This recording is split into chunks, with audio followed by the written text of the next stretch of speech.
Welcome to Healthy Living with Mila. Stay with me. Our topic for this week is about heart health or cardio health in medical terms. Dr. Sam is going to join us, who is the cardio specialist from the Pacific International Hospital. He is going to give you all the information how you can look after your heart while you are still strong. And those who has a problem with the heart, go and see him. And after Dr. Sam, we are going to show you, or I am going to show you, how to strengthen your heart by doing exercise.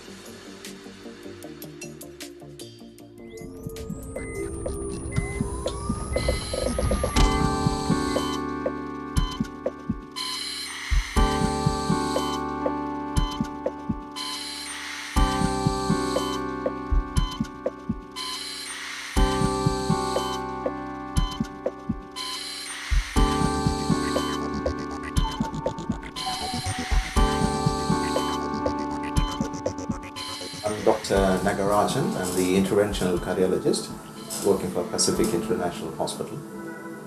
I've been here for about maybe 2 months now and been doing varieties of cases in cardiology intervention in the cath lab. Well, generally, the cardiac problems can be classified into categories. Like there can be problem with the cardiac muscles, and there can be problem with the cardiac valves, the heart valves, and there can be problems with the arteries and the veins of the heart muscles. And these are the commonest things. And apart from that, there can be problems that could develop in the covering, that is a layer, we call it as pericardium, wrapping around the heart. This is your blood vessel. The red one is your blood vessels. And as you could see, the blue one is actually the flow of blood. The first picture here I can show, this is your heart, as you can imagine this is. The first picture, that's the blood flow, and you can see the yellow bit is your dirty clot, that is your cholesterol getting deposited in the blood vessels. As it actually increases in size, that blood flow becomes a little bit tricky, and at that stage you see that dirty clot literally ruptures, releasing more dirty materials and clot formation inside the blood vessels, so your blood is actually cannot get through and it actually swirls around. And this is where it becomes tricky when your heart muscle starts to die. And if I show you this image, this is what your heart muscles normally look like. But once the blood supply is cut off, your heart muscle starts to die. That is a black. It will become black. Now, if anything has to be done, it has to be done before they turn completely black, and people will die otherwise. So the earlier that we try to open up, the less the black area will be. Now, I have a case today. I'm going to do an angioplasty on somebody that is a blockage in the coronary artery, which I'm going to open up with a balloon and then put a stent, so that we try and re-establish the flow between the arteries actually. Let me show you the procedure that I'm going to do today. Follow me to the cath lab. This is the lead jacket that we normally use because the cath lab is full of X-ray radiation. These are heavy.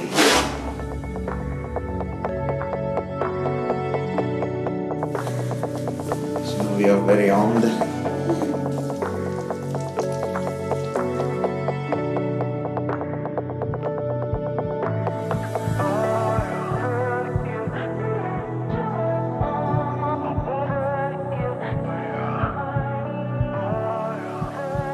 It's a real privilege to be a cardiologist actually, because in cardiology, when you're talking in terms of dealing with an acute heart attack situation, there's hardly something called second chance. It's actually that one chance, because it's a race against time. When somebody has an acute heart attack, the time factor is so crucial. Nearly 70% of the people during the first hour they die, because the complications are much, much higher. And that 30% of the people who manage to reach the hospital, the mortality is very, very high. After 2 hours, people tend to die. So the very valuable time in treating anybody with an acute heart attack is the first 2 hours, or we call it as a golden hour.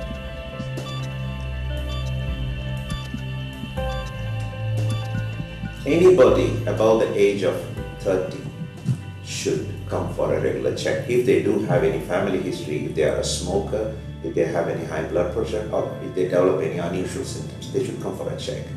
And if they are all clear, then that's fine. They can get it checked every 2 years. If they do have risk factors, and it is important that they do get it checked regularly, like 6 months or a year, depending on what the doctor feels for them.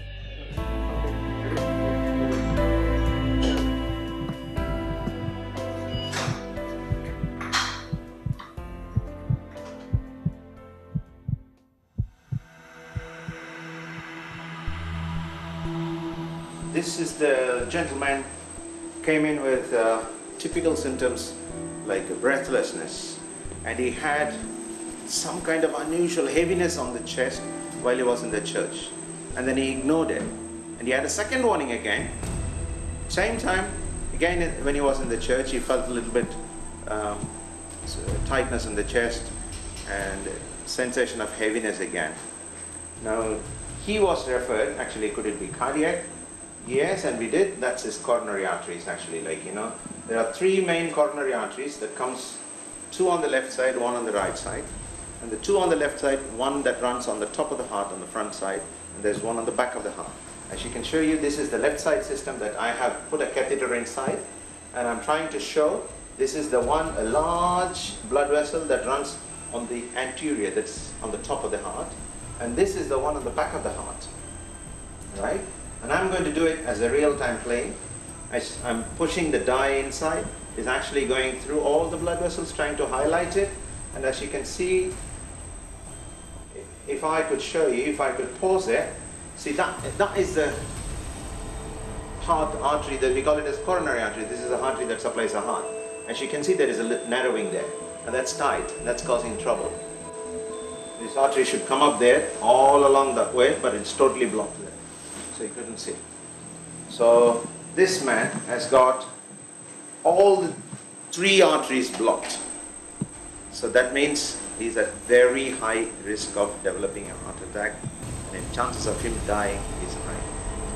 So the way to deal with this condition is actually like, this man needs a bypass operation, because it's not 1 or 2 blocks that we could put in a stent. All the 3 arteries are completely clogged up with multiple blocks. The best way is to completely bypass the whole of the 3 arteries so that he gets a good blood supply. And he has another 25 years on top of his life when he gets the job done. In a nutshell, it is very essential. You don't ignore your warnings. If you're unsure, you don't know, you come to Pacific International Hospital, where we have all these facilities that we can actually deal with you. If you're too far away, you go and see your local doctor and get yourself referred over here. We will see you and get you sorted. How are you feeling? Huh? Pretty good. No problems, no pain or anything? Right, okay. Now I have a good and a bad news for you. Which one you want first? Good news. Okay, the good news is we have seen what is there inside your heart, and we can do something about it. That's the good news. And the bad news is the symptoms that you had, like, you know, while you're walking to the church, you felt a little bit tight on your chest, and you felt that coming again when you try to do the same thing, is because there's 3 blood vessels in your heart. There's 2 on the left side and 1 on the right side. All the 3 of them have got blocks. They've got multiple blocks. And that's a bad call. But the good thing about it, we have now found it before something major has happened. So we can save your heart. That's a good news. Okay, I'll see you around, yeah? Take some rest.